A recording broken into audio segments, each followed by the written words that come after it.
नमस्कार. महाराष्ट्र शासनाकडून एक खूप महत्त्वाचं परिपत्रक आलेलं आहे आणि ते आहे इयत्ता दुसरी, तिसरी आणि चौथीच्या शिक्षकांसाठी. हो, नवीन अभ्यासक्रमावर आधारित एक ट्रेनिंग होणार आहे.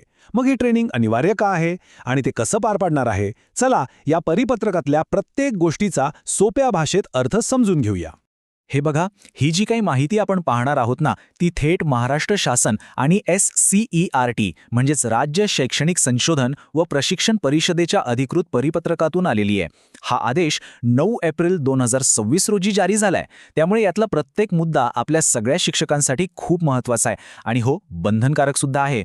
ठीक आहे, तर या संपूर्ण प्रशिक्षणाची माहिती आपण 5 सोप्या भागांमध्ये पाहूया. सगळ्यात आधी ही मोठी घोषणा नेमकी काय आहे ते बघू. मग त्याचं वेळापत्रक, प्रशिक्षणाची रचना कशी असेल, शिक्षकांना काय तयारी करायची आहे आणि शेवटी काही महत्त्वाच्या सूचना. चला तर मग थेट पहिल्या मुद्द्यापासूनच सुरुवात करूया.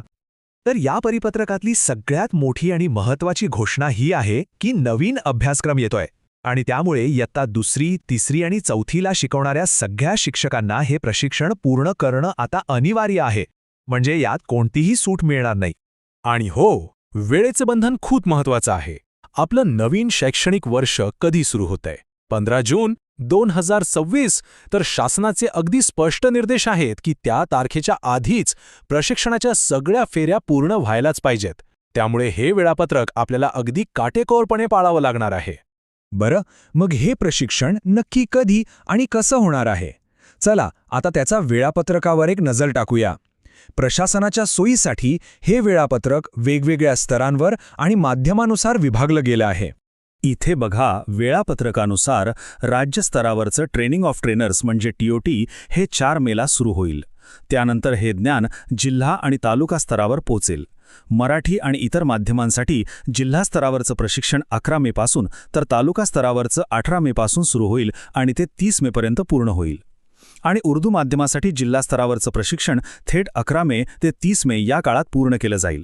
इथे एक छोटासा पण महत्त्वाचा फरक आहे, तो लक्षात घ्या. इयत्ता दुसरीच्या शिक्षकांचं ट्रेनिंग 3 दिवसांचं असेल तर तिसरी आणि चौथीसाठी ते 4 दिवसांचं असणार आहे. जरी ट्रेनिंगची सुरुवात एकाच दिवशी झाली तरी दुसरीच्या वर्गाचं ट्रेनिंग 1 दिवस लवकर संपेल. आता प्रश्न येतो की राज्य स्तरावर तयार झालेलं हे प्रशिक्षण आपल्या वर्गातल्या प्रत्येक शिक्षकापर्यंत पोचणार कसं? तर यासाठी शासनाने कास्केड मॉडेल वापरलं आहे. म्हणजे काय? तर धबधब्यासारखं वरून खाली माहितीचा प्रवाह येईल. ही रचना मुख्यत्वे 3 टप्प्यांमध्ये काम करते. मराठी आणि इतर माध्यमांसाठी ही रचना 3 स्तरीय आहे. म्हणजे बघा, पहिल्या टप्प्यात राज्य स्तरावर काही निवडक तज्ज्ञांना प्रशिक्षण दिलं जाईल, ज्यांना आपण मास्टर ट्रेनर्स म्हणू. दुसऱ्या टप्प्यात हे मास्टर ट्रेनर्स प्रत्येक जिल्ह्यात जाऊन तिथल्या सुलभकांना तयार करतील. आणि मग तिसऱ्या आणि शेवटच्या टप्प्यात हे जिल्हास्तरीय सुलभक आपापल्या तालुक्यातल्या प्रत्येक शिक्षकाला प्रशिक्षित करतील. पण उर्दू माध्यमासाठी ही प्रक्रिया थोडी वेगळी आणि सोपी आहे. इथे फक्त 2च स्तर आहेत, राज्य आणि थेट जिल्हा. कारण शिक्षकांची संख्या तुलनेने कमी असल्यामुळे तालुका स्तराची गरज नाहीये. त्यामुळे ट्रेनिंग जास्त वेगाने आणि थेट शिक्षकांपर्यंत पोहोचवता येईल. आणि हो, नियोजनासाठी हा आकडा फार महत्त्वाचा आहे.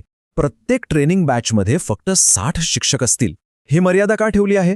कारण त्यामुळे प्रत्येक शिक्षकाशी नीट संवाद साधता येईल आणि त्यांच्या शंकांचं निरसन करणं सोपं जाईल. चला आता प्रशिक्षणाच्या तयारीबद्दल बोलूयात. म्हणजे जिल्हा शिक्षण व प्रशिक्षण संस्था म्हणजेच डाएट, मुख्याध्यापक आणि स्वतः शिक्षकांना काय तयारी करायची आहे ते पाहूयात. प्रशिक्षणाचा दर्जा उत्तम राहावा यासाठी राज्यस्तरीय प्रशिक्षकांची निवड काही कडक निकषांवर होणार आहे. यात उत्तम शिकवण्याचं कौशल्य, अभ्यासक्रम बनवण्याचा अनुभव आणि विषयातलं ज्ञान यावर भर दिला जाईल. महत्त्वाचं म्हणजे प्रत्येक विषयासाठी डाएटमधून एक समन्वयक असणं बंधनकारक आहे. सर्व डाएट प्राचार्यांसाठी ही एक अतिशय महत्त्वाची तारीख आहे. राज्यस्तरीय TOTसाठी निवडलेल्या प्रशिक्षकांची नावं 20 एप्रिल 2026च्या आत ऑनलाईन सादर करायची आहेत. ही डेडलाईन चुकवून चालणार नाही. जे शिक्षक प्रत्यक्ष ट्रेनिंगला उपस्थित राहणार आहेत त्यांनी काय काय सोबत ठेवायला हवं, ही एक छोटीशी चेकलिस्ट आहे. नवीन अभ्यासक्रमाची प्रत जी शाळांना दिली आहे ती, आपले UID आणि पॅन कार्ड आणि प्रवास भत्त्यासाठी आपल्या बँक खात्याचे तपशील, हे सगळं सोबत नक्की ठेवा. चला आता ह्या परिपत्रकातल्या शेवटच्या पण काही अत्यंत महत्त्वाच्या प्रशासकीय मुद्द्यांवर नजर टाकूया. या संपूर्ण प्रशिक्षण कार्यक्रमाच्या यशस्वीतेची सगळ्यात मोठी जबाबदारी डाएटवर म्हणजेच जिल्हा शिक्षण व प्रशिक्षण संस्थेवर आहे. जिल्हा आणि तालुका या दोन्ही स्तरांवरचं प्रशिक्षण व्यवस्थित पार पाडण्याची जबाबदारी पूर्णपणे डाएटची असेल. आता खाजगी आणि विना अनुदानित शाळांसाठी एक स्पष्ट सूचना आहे. तुमच्या शिक्षकांसाठी प्रशिक्षण स्वतंत्रपणे आयोजित करावं लागेल आणि त्यासाठी लागणारा खर्च शासनाकडून दिला जाणार नाही याची नोंद घ्यावी. आणि कोणताही गोंधळ होऊ नये म्हणून हेही स्पष्ट केलं आहे की हे परिपत्रक फक्त इयत्ता 2री, 3री आणि 4थीसाठी आहे. इयत्ता 6वीच्या वर्गाच्या प्रशिक्षणाबद्दलची माहिती नंतर स्वतंत्रपणे कळवण्यात येईल. तर हे होतं नवीन अभ्यासक्रम प्रशिक्षणाचं संपूर्ण नियोजन. शासन आणि प्रशासन त्यांच्या स्तरावर पूर्ण तयारी करत आहेत. पण या सगळ्यातला खरा आणि महत्त्वाचा प्रश्न हा आहे की एक शिक्षक म्हणून आपण या मोठ्या बदलासाठी, या नवीन अभ्यासक्रमासाठी मनापासून तयार आहोत का? याचं उत्तर आता आपल्या प्रत्येकाला शोधायचं आहे.